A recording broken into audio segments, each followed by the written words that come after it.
द्रवरेण्यं वर्गो देवस्य देवहीरि योजनं प्रचोदयात्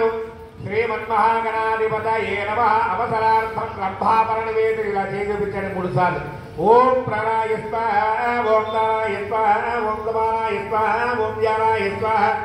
ఓం బ్రహ్మణే స్వాహా కీర్తన చల్లండి మధ్య మధ్య పానీయం సమర్పయామి ఉత్తరాపోతనం సమర్పయామి హస్తో వృక్షాలయ పాదో వృక్షాలయామి శుద్ధారక స్నానం సమర్పయామి 2 నక్షత్రాలు వేసి నమస్కారం చేసుకోండి తాంబూలం సమర్పయామి కర్పూర మంగళ నీరాజనం ఇక్కడ స్వామి వారికి మనం హారతి ఇస్తారు మీరెవరు కూడా హారతి మీ దగ్గర ఉన్నా తెచ్చుకున్నా మీరు వెలిగించే ప్రయత్నాలు ఏమీ చేయకండి ఇక్కడ చూపించిన హారతిని మీకు చూపిస్తారు స్వామికి చూపించి తర్వాత కడగద్దుకోండి ఓం హిరణ్యమాత్రం పదా పూర్ణందం మహత్యో సానీతి ఏకదా బ్రాహ్మణముపహారతి ఏకదైవ యజమానాయుక్తేజో తథాతి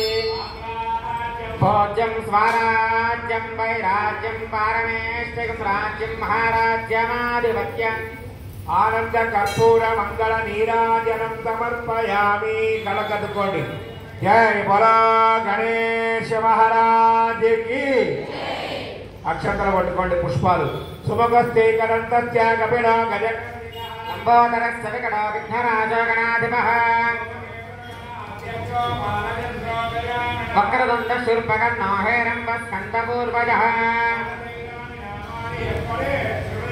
విద్యారంభే బాహే చ ప్రవేశే నిర్గమే తదా తత్పురుషాయ విద్మహే వక్రతుండాయ ధీమహి శ్రీమన్మహాగణాధిపతయే నమః కళ్ళకద్దుకొని అక్షంతల పుష్పాలు గణపతి పాదాల మీద వేసి మీ 2 అరచేతులు మీ ముందు భూమికి తాకించి నమస్కారం చేసుకోండి శుభ సాష్టాంగ నమస్కారాన్ని సమర్పయామి వేళ్ళు తాకించడం కాదమ్మా 2 అరచేతులు భూమికి తాకాలి అది అక్షంతర పట్టుకోండి చక్రమాంచాలయామి జామరం విజయామి 2 సార్లు గణపతి మీద వేయండి నృత్యం చేయామి వాద్యకోటయామి అశ్వానారోహయామి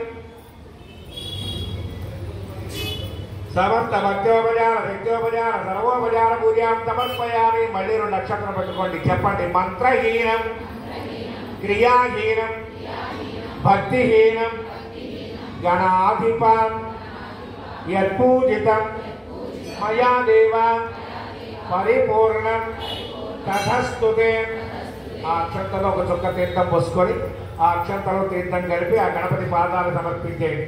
సర్వం శ్రీ సుప్రీత సుప్రసన్నో వరద భూత్వా సర్వం శ్రీ మహాగణపతి దేవత పాదారవిందార్పణమస్తు ఆ గణపతి ఉన్న తమలపాకు కలపండి ఓం యజ్ఞేన యజ్ఞమ యజంత దేవ తాని ధర్మాణి ప్రథమాజ్ఞాతం దేహనాగం మహిమానస్య జంతే యత్ర పూర్వే దాత్యాసంతి దేవాః గణపతిం యదాస్థానం ప్రవేశయామి స్వామి శ్రావణ మాసం 2వ శుక్రవారం అయిపోతుంది నీ అనుగ్రహం చేత పూజ చేసుకోగలిగాం 3వ శుక్రవారంలో మేము ఇంట్లో చేసుకుంటాం గుళ్ళోకి రామని అనుకోకుండా మమ్మల్ని గుళ్ళోకి కూడా వచ్చి పూజ చేసే విధంగా అనుగ్రహించండి ఎటువంటి విఘ్నాలు లేకుండా అలాగే 4వ శుక్రవారం 5వ శుక్రవారం కూడా ఈ అమ్మవారి మహాలక్ష్మి మహాకాళి మహాసరస్వతి దేవత అనుగ్రహాన్ని పార్వతీ దేవత రూపంలో మాకు అనుగ్రహించేటట్టుగా ఈ అవకాశాన్ని మాకు కల్పించండి అని గణపతిని ప్రార్థన చేసుకోండి మనస్సులో జై బోలో గణేశ మహారాజుకి ఇస్తరాకు నుంచి గణపతిని పక్కకి జరిపి ₹1 కాయిన్ తీసుకొని కాస్త దాన్ని నీళ్ళలో ముంచి గంధం బొట్టు పెట్టి కుంకుమ బొట్టు పెట్టి అమ్మవారిగా భావించి ఆ మధ్యలో తమలపాకులో ప్రవేశపెట్టండి అమ్మవారి రూపం కాయిన్